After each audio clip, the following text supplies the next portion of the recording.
$44.8 billion for mayo and spices. I am telling you, the mega deal is fully back. Back for the giants, maybe. It is a completely K-shaped market right now. McCormick can throw around billions while smaller sponsors are literally begging for basic debt. Oh, come on, let me enjoy the momentum. Speaking of momentum, OpenAI is casually buying a streaming network. Pure corporate theater. But before we get to Sam Altman's Hollywood dreams, we need to talk about why Big Pharma just dropped $47 billion in 3 months. The rundown. $47 billion. That is just Q1 pharma spending. Merck, Eli Lilly, and Biogen alone accounted for $18.6 billion of that. The drought is officially over. If you are a mega cap, sure, read the room, Nate, or at least read the middle market data. Oh, here comes the rain cloud. Momentum is momentum. It is a classic K-shaped recovery. The big guys with pristine balance sheets are throwing cash around like it is 2021. But look underneath the hood. The smaller deal makers are absolutely dying right now trying to secure financing. Fair. The boardrooms are definitely sweating the macro picture. Inflation is sticky, the Middle East is volatile, and financing costs for the little guys are brutal. But you cannot ignore the sheer volume of cash moving at the top.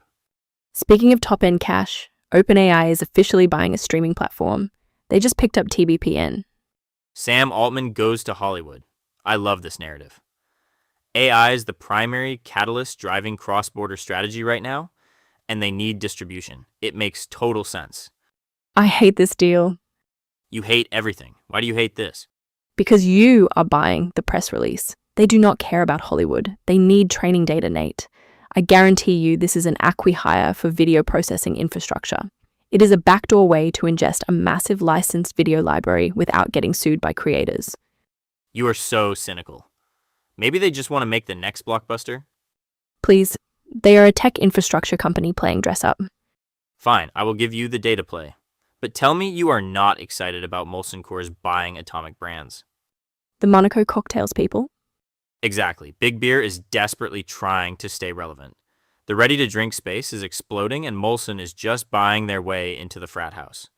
It is actually a smart bolt-on. They have the distribution network, Atomic has the product, though I personally cannot stomach a canned vodka cocktail. Your loss. I also saw Creative Planning pick up London-based Maseko. $5 billion in assets added right there. Cross-border deals are everywhere. Q1 foreign acquisitions are hitting their highest levels since 2002. Publicis also grabbed sports marketing firm 160/90 from WME. Which brings us to the actual elephant in the room. The real reason we are seeing this surge in boardroom confidence. You mean the $44.8 billion spice rack? McCormick merging with Unilever's food business. A monster transaction. They want to close by mid-2027, but the antitrust watchdogs are already circling. Next up, we are tearing apart the structure of this mega deal to see if it actually survives Washington. The big one. $44.8 billion for mayonnaise and spices. I mean, you have to respect the sheer scale of the McCormick and Unilever deal. I respect the scale. I do not respect the timeline. Did you see the target closing date in the fine print? Mid-2027. Mid-2027. Nate, that is almost 3 years from now. If you are baking in a 3-year timeline to close a food merger, you already know the antitrust watchdogs are going to tear this apart. See, I disagree. I do not think it is purely an antitrust fear. I think it is standard corporate buffer. Board confidence is finally back. Financing conditions have thawed out. McCormick looks at Unilever's food business and sees a perfect synergy play. Synergy is just banker speak, for we hope regulators do not notice we are cornering the market. Fair, but this proves the mega deals are back. The billion-dollar transactions are off the sidelines. For the giants, sure, but look at the actual data. Every analyst points out we are in a massive K-shaped recovery. The big get bigger, the small get stuck.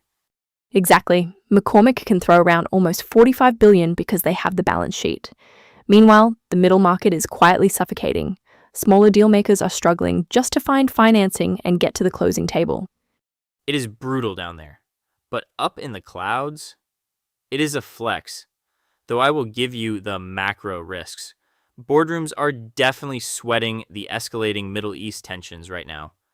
And lingering inflation. Locking up that much capital until 2027 is a massive gamble on a stable geopolitical environment. But let us talk about the actual assets for a second. We are merging Old Bay seasoning with Hellmann's mayonnaise. You are making a face, and it is justified.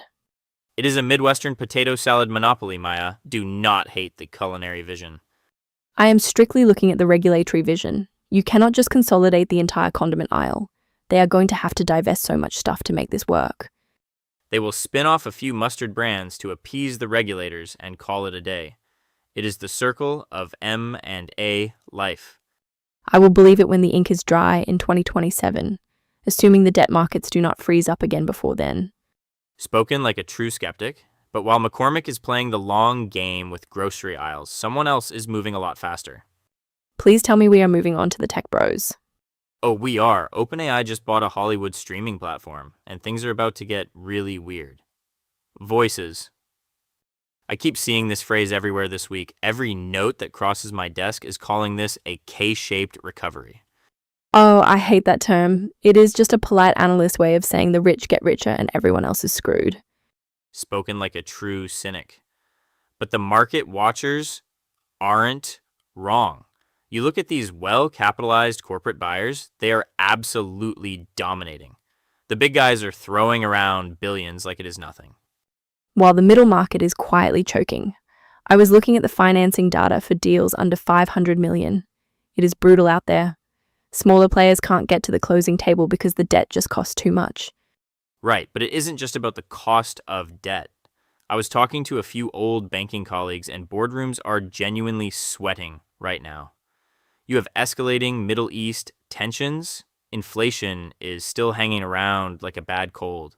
If you don't have a fortress balance sheet, you aren't playing the game. See, I push back on that. They are taking risks. They are just playing blindly in one specific sector. Because the other quote making the rounds is that AI is no longer just a trend, it is the primary catalyst for cross-border deals. Yes, the artificial intelligence premium is very real. It is driving these massive 2026 valuations. Massive is an understatement. They are paying absolute top dollar for anything with an LLM attached to it. I read the footnotes on some of these term sheets, and the revenue multiples are pure fiction. Spoken like someone who never had to sell a pitch deck.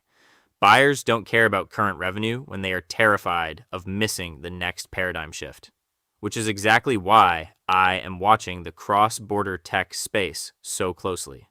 Q1 foreign acquisitions just hit their highest levels since 2002. Wait, 2002? Really? Yep. Post-dot-com bubble levels, we are going to see a lot more AI infrastructure deals like D-Matrix buying Giga.io. Assuming the regulators actually let any of this happen. Because tomorrow, we need to talk about the antitrust watchdogs. They are already circling that $44.8 billion McCormick and Unilever food merger, and I have some thoughts on their market share math. Spill the tea. So everyone is popping champagne over these massive headline numbers, but my group chats are actually pretty grim right now. Grim? We just saw Pharma drop $47 billion in a single quarter. Merck and Eli Lilly are basically treating biotech like an all-you-can-eat buffet. Exactly, the big guys are eating. But if you look past the mega cap deals, it's a total graveyard. Industry analysts are calling it a K-shaped recovery, which is just polite banker speak for the middle market getting completely choked out of financing. Smaller deal makers are quietly panicking. I don't buy that it's just a financing issue. The capital is absolutely there. The problem is these smaller founders still think it's 2021 and they deserve a 50 times multiple for a basic AI wrapper. Oh, come on. It's absolutely a debt problem. But you try getting a $200 million term loan right now with inflation risks and the Middle East keeping the debt markets totally schizophrenic. Boardrooms are sweating over this fragile momentum. Okay, fair point on the debt markets. But speaking of AI and schizophrenic deals, can we talk about the rumor mill exploding over OpenAI buying TBPN? A streaming platform. Sam Altman is basically trying to be Bob Iger now. It's hilarious. It's wild. They're officially entering the entertainment sector. I read the press release 3 times looking for the punchline or some hidden footnote about a minority stake. But no, they bought the whole thing. It makes total sense, though. Why license training data from Hollywood when you can just buy the studio and generate your own blockbusters? Sense or not, cross-border AI deals are hitting levels we haven't seen since 2002. Every tech firm is just throwing billions at the wall to see what sticks. Well, some of those walls are about to get heavily regulated, which brings me to the $44.8 billion elephant in the room. McCormick and Unilever. Exactly. If you want to talk about a mega deal that's going to make antitrust watchdogs suddenly very active, this is the one. Tomorrow's radar. I'm setting my alarm for whatever antitrust filings drop tomorrow on this McCormick Unilever monster. $44.8 billion for a food merger? You really think regulators are going to block a mayonnaise and spices deal? Oh, come on. Maya, it's 2026. The watchdogs are circling literally everything. Plus, boardrooms are already sweating. They're terrified inflation or the Middle East derails this whole fragile mega deal momentum we're seeing. See, I completely disagree on the fragile part. Look at cross-border tech. Q1 foreign acquisitions just hit their highest level since 2002. But that's purely the AI halo effect. D-Matrix buying Giga.io isn't a healthy, normal market. That's just infrastructure panic buying. Call it what you want. It's a K-shaped recovery. The well-capitalized giants are shopping, and the small players are quietly suffocating trying to find financing. Speaking of well-capitalized giants shopping, we need to talk about Pharma's $47 billion spring spree.